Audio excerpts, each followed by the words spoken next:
Hi guys and welcome to the Wealth Room. My name is Rudy and today I'm really excited to shed some light on a topic that might be a little bit daunting to some. But never fear, Rudy is here.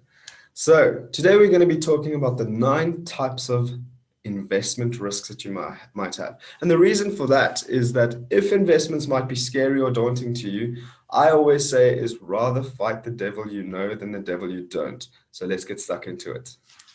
So there we have it. There are 9 types of investment risks. If you didn't know that before today, well, I'm here to please and teach. So let's get to it. The first one would be market risk, and it's basically broken up into 3. It's equity, interest rate risk, and currency risks.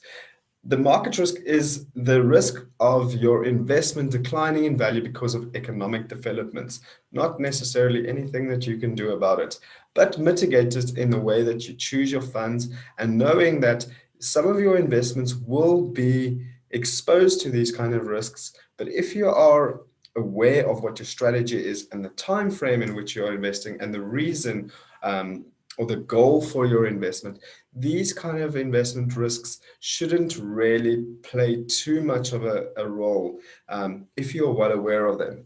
So, but it's definitely something to take into consideration that there's always a time factor to every investment because they will always be exposed to market risk. Unless you're going for something like a money market, if you want to have access to your money and have some liquidity, then you can mitigate that by just placing the money into straight cash, and therefore the mitigation of that risk would be significant. The second one would be liquidity risk. This will mean that you have run the risk of being able to sell your investment at a fair price and get your money out when you want to.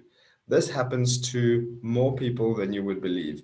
The reason for this is because they have sold products such as endowments and not really certain about what the reasoning is for an endowment. Endowment would be something that is very specific for somebody that has certain tax benefits that they'd like to access, but mostly this money is tied up for 5 years and comes at significant penalty fees if you'd like liquidity and to get money withdrawn from that fund. So when you're going into investments and it's money that you are saving for rainy days and you're not quite sure how often or how much of this money you'd like to access over the term of your policy, I would suggest that that is a question that you ask before you go ahead and sign for that investment. Concentration risk. Putting all your eggs in one basket is something that I think is probably common knowledge by now. It's still something that people the common mistake that people make sure that you are diversifying your portfolios, making sure that should the bomb drop one day for whatever reason, that at least you have a diversified portfolio and you understand that you're not putting all your investments into one specific fund or one specific company so that you just have that safety net for yourself. The fourth one would be credit risk. This is that you run the risk that a government entity or mostly companies have issued bonds and they run into financial difficulties, meaning that they won't be able to pay the interest rate at the maturity. It is very important for you to understand how these credit risks work if you're going to be putting your investments into government bonds and so forth, making sure that these risk ratings are on a triple A at all stages. That means that the company or the entity has sufficient credit or sufficient funds to be able to pay out any credit or interest that is due to you at the end of your policy. Reinvestment risk. This is where you have the risk of losing or incurring a loss from your investment from the principal income at a lower interest rate. So let's suppose you are buying a bond and paying 5%. Your reinvestment risk will affect you if the interest rate drops and you have to reinvest the regular interest rate payments at 4%. That's a loss of 1%. The reinvestment risk will also apply when the bond matures and you have to reinvest the principal at less than 5%. the reinvestment risk will not apply if you intend to spend the regular interest payments on or at the maturity of this policy. Your sixth risk is inflation risk. This is probably one that most people are acquainted with.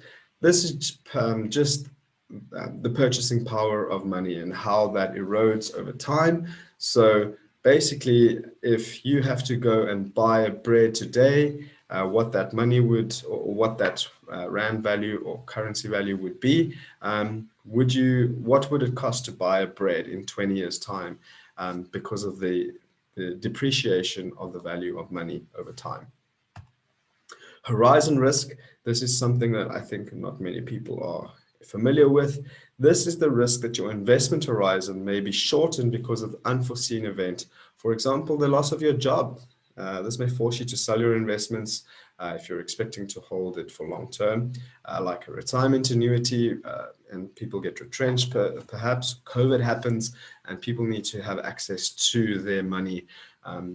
This really has a major impact on these kind of products and people's investment strategies. Longevity risk. Most people plan to have, a significant nest egg within retirement, and this would mean that sometimes people plan to live up to a certain age. They plan to live up to the age of 70 and end up living up to the age of 90. That's 20 years of unaccounted risk retirement savings. And this is very significant. So if you have not counted or put that into consideration for your investment planning, this is a big one. Most of our clients, or a lot of our clients that I've come across, that have come from older generation kind of products, and didn't do significant planning. This is a big problem, and unfortunately most of these people don't have the time to recover from this. So definitely a risk that you need to be well aware of. Foreign investment risks. This is a whole big world for people that are not big on investment yet, but it definitely has amazing potential for your diversifying your portfolio, but it comes at the risk of loss when you are investing into foreign countries and when you're buying foreign investments, for example, shares of companies in emergency markets. You face a risk that you do not, that these stocks don't exist in your country, for example, the risk of nationalization. So that's the 9 risks that you can look at incurring for investments. I hope that this was very useful to you. If you like this content, please give us a like, a thumbs up. If you want to see more information like this, please subscribe. We are pumping out some content for you guys to make sure that you are well informed to making decisions on your investments or on your financial planning in general.